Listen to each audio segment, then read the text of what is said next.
So hello everyone, welcome back to my YouTube channel. So today I'm gonna start with chapter 7, parameters of development. So let's start with the syllabus. I will go with the syllabus according to 2024 to 2025 syllabus. So let's start. Per capita income index. तो पिछले के बहुत सारे chapters में हमने देखा था कि पर कैपिटा इनकम जो निकलता है वो निकलता है टोटल नंबर ऑफ इनकम, जो टोटल इनकम होता है नेशन का, divided by total number of population. तो पर कैपिटा इंडेक्स के बारे में जनरली हमें ये बताया जाता है कि अगर वो नंबर ऑफ पॉपुलेशन से ज़्यादा है, इनकम पर कैपिटा इनकम इंडेक्स अगर वो ज़्यादा है तो हमारा जो कंट्री का ग्रोथ है वो अच्छा हो रहा है। So let's start with the book. Traditionally, the most widely used index of development is increased in real per capita income over a long period of time. Increase of gross national product or GDP is obviously of paramount interest. तो ये ज़्यादा नहीं, यहाँ तक पढ़ने से सही रहेगा। बेसिकली पर कैपिटा इनकम इंडेक्स ही मतलब ये होता है कि जो हमारा कंट्री का जो इनकम होता है। तो growth of real per capita income takes into account the ability of a nation to expand its output at a faster rate than the growth of population. तो जैसे कि मैंने आपको बोला कि अगर वो टोटल नंबर ऑफ पॉपुलेशन से अगर हमारा आउटपुट मतलब जो पर कैपिटा इनकम का जो आउटपुट है वो ज़्यादा है तो मतलब हमारा कंट्री अच्छे से ग्रो कर रहा है। पर अगर बढ़ती पॉपुलेशन के साथ अगर हमारा इनकम इंडेक्स बढ़ नहीं रहा है तो इट मीन्स हमारा जो कंट्री है वो अभी भी डेवलप्ड नहीं हुआ है, वो अभी भी डेवलपिंग फेज में है या तो उसे अभी भी डेवलप्ड होने में बहुत ज़्यादा दिक्कतें आ रही हैं। तो अकॉर्डिंग टू सिलेबस लिमिटेशंस हैं। तो जैसे कि पर कैपिटा इनकम इंडेक्स मतलब यही होता है कि अपने कंट्री का जो टोटल इनकम होता है वही होता है, तो वो ज़्यादा अगर बढ़ रहा है तो क्या हमारा सच में वेलफेयरनेस, लिटरेसी, एजुकेशन, ये सब बैकग्राउंड में क्या सब पर कैपिटा इनकम इंडेक्स बढ़ने का मतलब तो सिर्फ ये नहीं होता कि हम लोग हर एक चीज़ में आगे बढ़ रहे हैं, तो उसके कुछ लिमिटेशंस भी है।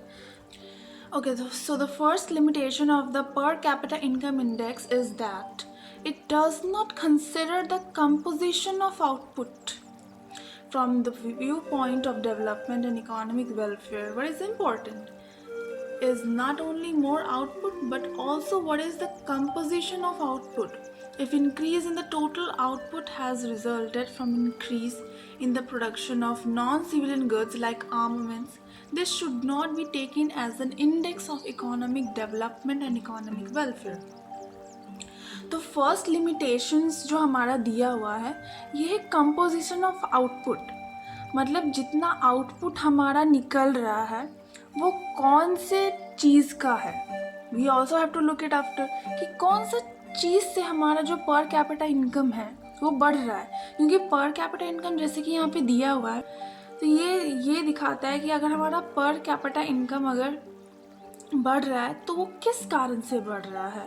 अगर हमारा पर कैपिटा इनकम जैसे कि नॉन सिविलियन गुड्स के प्रोडक्शन के कारण अगर बढ़ रहा है तो इट्स नॉट गुड, क्योंकि अगर नॉन सिविलियन गुड्स अगर वो प्रोडक्शन ज़्यादा हो रहा है तो वो हम जैसे जो मिडिल क्लास फैमिली है या फिर जो सिविलियन गुड्स है हम लोग वो सब यूज़ करते हैं, और नॉन सिविलियन गुड्स सिर्फ और सिर्फ लाइक सोल्जर्स, यू नो, इससे बम हो गए, न्यूक्लियर कुछ भी हो गए और आर्मामेंट्स वगैरह कुछ भी, एनीथिंग, गन्स, बॉम्ब, ये सब अगर ज़्यादा प्रोडक्शन हो रहा है तो it's not good for the country, क्योंकि एक कंट्री बेस करता है जो मिडिल क्लास फैमिली है वो कितना ज़्यादा अच्छा उनका इनकम हो सके, उनका लाइफस्टाइल कैसे बेटरमेंट हो सके। So it's definitely depends upon it. Second limitations क्या बोल रहा है? The second limitation of per capita income is that it does not take into account of distribution of income. और second हमारा limitation क्या है per capita income का? Second limitation ये बता रहा है कि डिस्ट्रीब्यूशन ऑफ इनकम को ये अकाउंट में नहीं लेता। डिस्ट्रीब्यूशन ऑफ इनकम का मतलब कि जो हमारा कंट्री का जो हमारा इनकम बढ़ रहा है वो किन लोगों के कारण बढ़ रहा है, ये तो दिखा देता है कि टोटल नंबर ऑफ जो इनकम है नेशन का by total number of population से उसे डिवाइड कर दो, then we will get our per capita income. पर ये उस अकाउंट को नहीं लेता है कि ये किस कारण से बढ़ रहा है, किन लोगों के कारण बढ़ रहा है। हो सकता है कि जो अमीर हैं उनका अच्छा प्रोडक्शन हुआ, उन्होंने अच्छा गुड्स एंड सर्विसेज प्रोवाइड किया, अच्छा एक्सपोर्ट हुआ, तो हमारा उन्हीं लोगों के कारण हमारा पर कैपिटा इंडेक्स बढ़ रहा है। पर व्हाट अबाउट द पुअर्स, जो गरीब है हो सकता है कि वो और ज़्यादा गरीब ही होते जा रहे हैं और जो अमीर है वो और ज़्यादा अमीर ही होते जा रहे हैं। So in that case it's a second limitation of per capita index. तो यहाँ से ज़्यादा नहीं, यहाँ से यहाँ पढ़ लेने से हो जाएगा। और यहाँ if you want to make it more lengthy तो यहाँ से भी लिख सकते हैं, we can not say for sure that economic welfare of the people has increased even if there is an increase in per capita income। तो ये यही दिखा रहा है कि हम पूरी तरीके से ये श्योरिटी नहीं दे सकते हैं कि इकोनॉमिक वेलफेयर भी बढ़ रहा है, क्योंकि ये बस एक इनकम में बढ़ रहा है बस। और थर्ड पर कैपिटा इनकम का जो लिमिटेशन है, it does not address the problem of poverty को नहीं दिखाता। जैसे कि सेकंड लिमिटेशन में हमने क्या देखा कि ये बस जितने भी इनकम है bye total number of population से जितना हमारा पर कैपिटा इनकम इंडेक्स आता है वो तो बस वही दिखा देता है। पर कहाँ से हुआ, कि क्यों हो रहा है, किस कॉस्ट के ऊपर हो रहा है, कौन लोग कर रहे हैं, it really doesn't show that account. तो क्या ये प्रॉब्लम ऑफ पॉवर्टी को दिखा रहा है? नहीं दिखा रहा है। This is not correct. तो इसी का ये थर्ड लिमिटेशंस में ये दिखा रहा है कि डिस्पाइट इंक्रीज इन पर capita income average standard of living of the masses में नॉट इम्प्रूव। हो सकता है कि पर कैपिटा इनकम के बढ़ने के बावजूद जो लिविंग है हमारे मासेस के, जो पब्लिक है, उनका हो सकता है स्टैंडर्ड ऑफ लिविंग ना बढ़ रहा, because of this fact that the number of people below the poverty line में लिव इंक्रीज्ड। तो ये भी एक रीज़न है क्योंकि ये प्रॉब्लम ऑफ पॉवर्टी को नहीं देखता है, इसी के कारण जो हमारा BPL है, बिलो पॉवर्टी लाइन, वो बढ़ते जा रहा है। पॉवर्टी हमारे देश में बढ़ती जा रही है। So this is one of those reason. Now let's move on to number 4। An increase in income is not a sufficient condition for increase in welfare and develop, because increase in income can involve costs such as more work, depletion of natural resources, increase in environmental pollution, etc. Per capita income is not a perfect index of economic development because it does not make allowance for these cost element। तो ये point 4 का बोलने का यही मतलब है कि ये लिमिटेशंस इसलिए है क्योंकि एक सफिशिएंट कंडीशन नहीं है फॉर इंक्रीजिंग द वेलफेयर। जैसे कि मैंने आपको बोला कि जैसे कि हम लोग का इनकम तो बढ़ रहा है, but what about literacy, what about the education what the masses needed.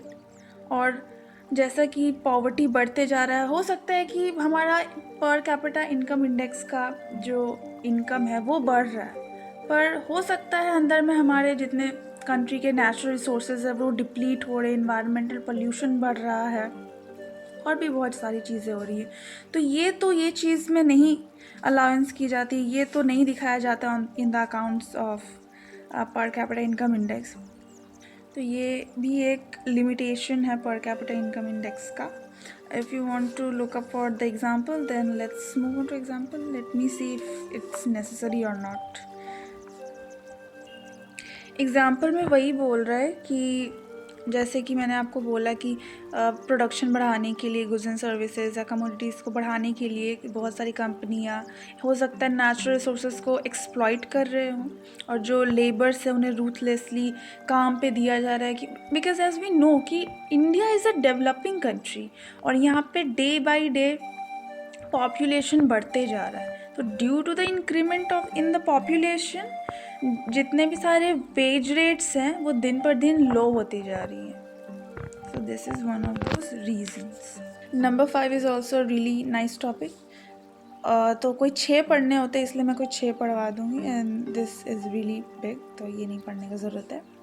तो अनदर शॉर्टकमिंग क्या है पर कैपिटा इनकम इंडेक्स का, कि जो हमारा जीएनपी एस्टिमेट है उसमें बहुत सारी चीज़ें एक्सक्लूड कर दी जाती हैं.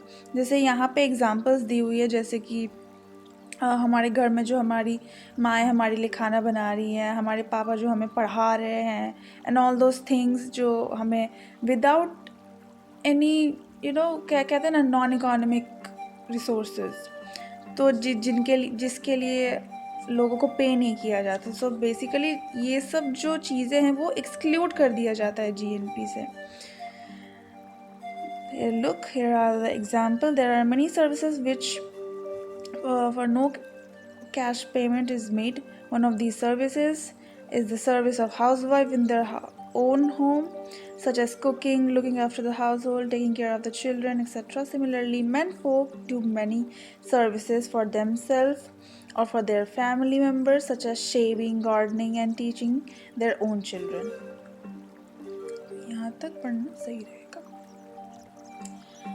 लास्ट पॉइंट में ये बोल रहा है, per capita income is not an adequate measure of development because it does not consider various issues related to social, human and institutional dimensions of the country.